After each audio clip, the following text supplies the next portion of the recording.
চলো হিরণ্যক্ষ, তোমার ইচ্ছা এখন পূরণ করার সময় এসে গেছে। মূর্খ বরাহ, তুমি তো এখন নিরস্ত্র, তুমি কি করে আমার সাথে যুদ্ধ করবে? কে পরাস্ত করার জন্য আমার এই বরাহ অবতারটি যথেষ্ট।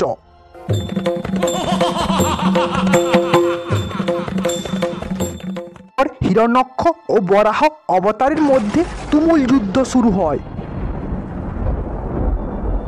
কখনো মর্তের মাটিতে, আবার কখনো বিশ্ব ব্রহ্মাণ্ডে ত্রিলোককে কাঁপাতে শুরু করে।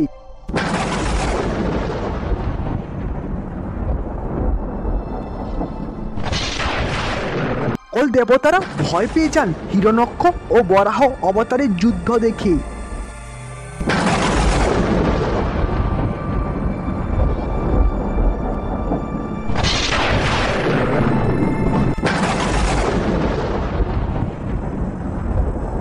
শেষ পর্যন্ত বরাহ হিরণ্যক্ষকে বধ করলেন এবং ত্রিলোককে হিরণ্যক্ষের হাত থেকে রক্ষা করলেন। হে প্রভু, আপনি পৃথিবী দেবীকে ওনার কক্ষে স্থাপন করলেন এবং আমাদের হিরণ্যক্ষের হাত থেকে রক্ষা করলেন। এইভাবে ভগবান বিষ্ণু বরাহ অবতারে পৃথিবীকে রক্ষা করেছিলেন।